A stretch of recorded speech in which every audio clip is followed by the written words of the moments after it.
Hello दोस्तों, स्वागत है आप सभी लोगों का विजडम गवर्नमेंट एग्जाम के इस चैनल पे, जहां पर आप लोगों के लिए नई नई वैकेंसी के बारे में अपडेट्स आप लोगों के लिए लाते रहते हैं। तो इसी कड़ी में एक और बेहतरीन वैकेंसी की सूचना आप लोगों के सामने है। तो दोस्तों, जैसा कि आप सब लोगों को पता है कि जेपीएमडबलसीई में झारखंड पैरामेडिकल में आप लोगों के लिए फिर से वैकेंसी आई है। और इस बार जो वैकेंसी की संख्या है वो बहुत अधिक है। Total 2485 vacancies. ध्यान रखे भैया, जितने भी लोग देख रहे हैं, टोटल पोस्ट यहां पर 2485 है। और इससे बड़ा मौका झारखंड वालों के लिए अब नहीं आने वाला है। तो इस मौके का फायदा नहीं उठाया आप लोगों ने, तो फिर भैया क्या करना है? अगर आपने इसका फायदा नहीं उठाया तो जीवन में जो आपके दुख हैं, जो पहले से चल रहे हैं, वो दुख आप आगे भी फ्यूचर में कंटिन्यू कर सकते हैं। तो ये 2485 वैकेंसीज आपके लिए एक रामबाण औषधि है, आपको एक बहुत ही स्टेबल और एक बेहतरीन जीवन देने के लिए। और अगर इन वैकेंसीज का आप फायदा नहीं उठाते हैं, तो बच्चों फिर आपको बताइए आपका भविष्य क्या है। आपका भविष्य शायद सही दिशा में नहीं जाएगा। और जो संघर्ष है प्राइवेट क्षेत्र में, जिस तरीके के संघर्ष बच्चे हमें करते नजर आते हैं, उसी संघर्षों की कड़ी के अंदर आपका भी नाम जुड़ जाएगा। ठीक है, तो देखो देखते हैं क्या है, कौन कौन सी वैकेंसीज आई है। फार्मासिस्ट की वैकेंसी आई है, लैब टेक्नीशियन की वैकेंसी आई है, एक्सरे टेक्नीशियन की आई है, स्टाफ नर्स की वैकेंसी आई है। तो वैकेंसी की भरमार दे दी है झारखंड में, और झारखंड वालों के लिए इससे बढ़िया बात कुछ नहीं हो सकती है। देखते हैं भैया। तो सबसे पहले एग्जाम का नाम मैं बता देता हूं। एग्जाम का नाम है Jharkhand paramedical combined competitive exams, Jharkhand paramedical संयुक्त प्रतियोगिता परीक्षा, जो कि 2023 का रिक्रूटमेंट है। रेगुलर वैकेंसी है। अब पहले मैं बता चुका हूं आप लोगों को ऑलरेडी कि pharmacist, lab assistant, x ray technician, staff nurse group A, इन सब के अंदर वैकेंसीज इन्होंने दी है। अब दोस्तों, एप्लीकेशन जो है वो कब से स्टार्ट हो रहे हैं फॉर्म के? 23 जनवरी 2024। 23 जनवरी 2024 से इसकी वैकेंसी जो है, इसके फॉर्म भरना शुरू हो जाएंगे। ध्यान रखें, अभी समय है, अभी समय है, आप लोगों को जागना है, क्योंकि आज 9 तारीख ही हुई है।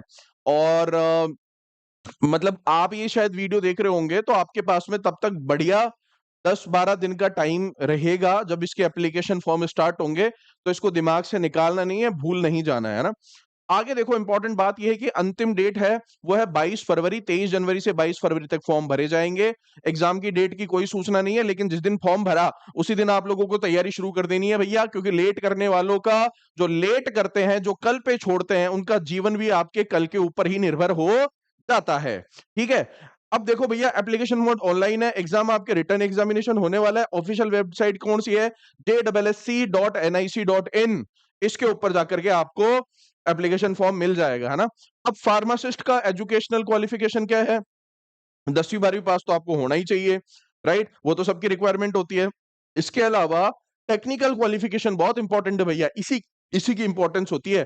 फार्मेसी में डिप्लोमा हो या फिर बी फार्मा कर रखा हो आपने किसी भी स्टेट गवर्नमेंट फार्मेसी स्कूल से, जो कि रांची पटना, या फिर B pharma pass from an institute recognized by government of India state government. मतलब रांची से, पटना से अगर किसी फार्मेसी स्कूल से बी फार्मा करते हो वो भी चलेगा। इंडिया के किसी भी कोने से अगर आपने फार्मे में बी फार्मा कर रखा है वो भी आपके एलिजिबल है, वो भी इसके लिए बिल्कुल कर सकते हैं। अदर कंडीशन क्या है? It is necessary to be registered with Jharkhand state pharmacy registration authority, state pharmacy council Jharkhand. ये इंपॉर्टेंट है। देखो, इन्होंने एक तरीके से बोल दिया कि आप इंडिया में कहीं से भी कर सकते हो, लेकिन आपका झारखंड फार्मेसी रजिस्ट्रेशन अथॉरिटी में रजिस्टर होना जरूरी है।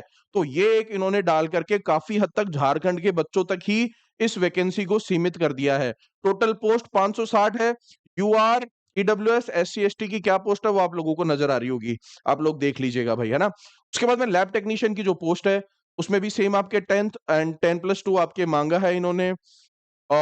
उसके अलावा टेक्निकल क्वालिफिकेशन में आपको फिर से recognition from state government training institute like RMCH Ranchi, Ranchi PMCH, Patna PHI Patna, DMCH Darbhanga etcetera, government of India. तो यहां से आप लोगों को जो है वो आपकी लैब टेक्नीशियन की आपकी ट्रेनिंग कंप्लीट होने का आपके पास में कोई ना कोई डिप्लोमा होना चाहिए।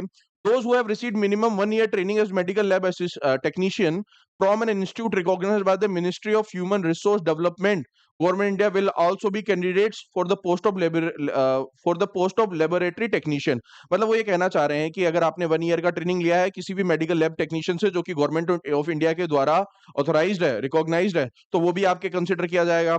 एक और इंपॉर्टेंट कंडीशन उन्होंने फिर से डाल रखी है कि झारखंड स्टेट पैरामेडिकल काउंसिल से आपको रजिस्टर होना आवश्यक है। 636 टोटल पोस्ट है, यूआर, ईडब्ल्यूएस, एससी, एसटी की आप देख लीजिएगा। अब एक्सरे टेक्नीशियन के अंदर भी सेम बात है। यहाँ पे भी आपको इन्होंने वापस से झारखंड पैरामेडिकल एसोसिएशन के साथ में रजिस्टर्ड होना बता दिया है। जो डिप्लोमा एक्सरे टेक्नीशियन का जो डिप्लोमा होता है, जो कहीं से भी आपने लिया है किसी भी रिकॉग्नाइज्ड अथॉरिटी से, वो यहाँ पे मान्य होगा। 116 पोस्ट जो है इसके अंदर टोटल बताई है इन्होंने, ठीक है। इसके अलावा परिचारिका स्टाफ नर्स ग्रुप ए की भी वैकेंसी आई है, जिसके लिए आपको 10+2 करना है। टेक्निकल क्वालिफिकेशन ये है कि 3 साल 6 महीने का जीएनएम आपके पास में होना चाहिए, राइट। ये आपके पास किया हुआ होना चाहिए, जीएनएम का जो ट्रेनिंग जो है वो आपका कंप्लीट किया हुआ होना चाहिए, right. Other condition, Jharkhand nursing council से रजिस्टर्ड होना चाहिए। और सबसे ज्यादा पोस्ट जो आई है वो इसी की आई है, 1173 पोस्ट है भैया, झारखंड वालों 1173 पोस्ट है। इसका स्पेसिफिकली ध्यान रखें। अच्छा, एक और बात मैं बता दूं भैया, एज का क्वालिफिकेशन देख लो। यूआर और ईडब्ल्यूएस में 18 मिनिमम है, 35 मैक्सिमम है। अत्यंत पिछड़ा वर्ग में 18 मिनिमम है, 37 मैक्सिमम है। महिला कैटेगरी में 18 मिनिमम है और 38 जो है वो मैक्सिमम है। इसी तरीके से एसटी में 18 मिनिमम और 40 जो है वो आपके मैक्सिमम रखी है ना। इसके अलावा इन्होंने बोला है कि संविदा पर पूर्व से कार्यरत जब भी सभी कोटि के अभ्यर्थियों के लिए अधिकतम उम्र सीमा 55 वर्ष होगी। अगर आप संविदा पे हो तो आप 55 साल की उम्र तक भी हो तो भी आपको जो है इस वैकेंसी के लिए आप एलिजिबल हो। अगर आप संविदा में पहले से झारखंड में कार्य कर रहे हैं या फिर झारखंड नर्सिंग काउंसिल से रजिस्टर्ड होकर के आप किसी भी हॉस्पिटल में काम कर रहे हैं, तो आप 55 वर्ष की आयु आपकी मान्य होगी, 55 वर्ष तक की आयु आपकी मान्य होगी, ठीक है। पे ग्रेड 29,200 से 92,000 तक है। लैब टेक्नीशियन का, एक्सरे टेक्नीशियन का 29,200 से 92,300 तक है। और स्टाफ नर्स का 44,900 से 42,400 तक का जो है लेवल 7 का आपके पे ग्रेड है। फार्मासिस्ट आपके 29,200 से 92,300 तक का लेवल 5 का जो है वो आपके, मतलब 3 जो है वो लेवल 5 के हैं और एक जो है वो लेवल 7 का जो है वो पे स्केल इसके अंदर माना गया है साहब, है ना। अप्लाई करने का तरीका यही है भैया कि आप वेबसाइट पे जाइए। ऑथेंटिक जो वेबसाइट है जो आप लोगों को मैंने बताई है, वेबसाइट का नाम फिर से मैं आप लोगों को बता देता हूं कौन सी वेबसाइट पे आप लोगों को जाना है। jssc.nic.in, इस पे जाना है और इस पे जाकर के आप लोगों को क्या करना है, उसके बाद में आपको वहां पे आपको फॉर्म दिख जाएगा। यहाँ पे भी लिख रखा है www.jssc.nic.in। वहां पर जाकर के आप अपना रजिस्ट्रेशन करें और फॉर्म फिलअप करने का जो भी तरीका होता है उससे अपने आप को कंप्लीट कर लिया ना, ठीक है। अच्छा, इसके अलावा बच्चों मैं आप लोगों को बता दूं कि ये 4-5 स्टेप है इसके फॉर्म फिल करने के, जिसमें आप लोगों को मैं बता दूं कि सबसे पहले आप लोगों को वहां पे रजिस्टर करना होगा। अपना लॉगिन करने के लिए रजिस्ट्रेशन आपका नंबर होगा, पासवर्ड होगा। फिर उसके बाद में इन्होंने ये बोला है कि after saving and continuing each page of the application it is necessary to fill the information of the next page. log in again after 12 noon on the next date on which you complete this work and pay the examination fees। जब ये सारा process पूरा कर लो उसके बाद में आपको अंत में एग्जामिनेशन फीस को जो है वो आपके पे करना है बच्चों, ठीक है। तो ये पूरा प्रोसेस है किस तरीके से आपको फॉर्म को फिल करना है, उससे रिलेटेड 6-7 स्टेप में इन्होंने बताया। एप्लीकेशन फीस क्या है, 100 रुपए है अनरिजर्व्ड ओबीसी और ईडब्ल्यूएस के लिए, और एससी एसटी के लिए 50 रुपए इन्होंने फीस रखी है। रिटर्न एग्जामिनेशन होने वाला है, उसके बारे में इन्होंने क्या जानकारी दी है। 50 question will be asked, 50 question will be asked according to the different post.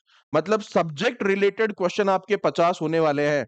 अगर मान लो फार्मेसी की पोस्ट है तो उसमें 50 क्वेश्चन फार्मेसी के, एक्सरे टेक्नीशियन में 50 क्वेश्चन एक्सरे टेक्नीशियन के, और लेबोरेटरी में लैब टेक्नीशियन में 50 क्वेश्चन लैब टेक्नीशियन के, और नर्सिंग में अपने नर्सिंग के 50 क्वेश्चन आ जाएंगे। और हर क्वेश्चन का आपको 1 नंबर जो है वो दिया जाएगा। अगर आपने सही करेक्ट किया है तो आपको 1 मार्क्स मिलने वाला है, राइट।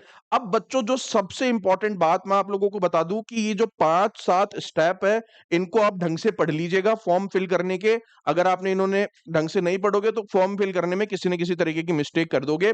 इसके ऊपर मैं एक और वीडियो लेकर के आऊंगा जहां पर मैं आप लोगों को बताऊंगा कि किस तरीके से आप लोगों को किस तरीके से फॉर्म फिल करने में कोई दुविधा आती है, समस्या आती है, तो आप किस तरीके से फॉर्म को फिल करें, इसके लिए मैं आपके लिए एक और वीडियो लेकर के आऊँगा।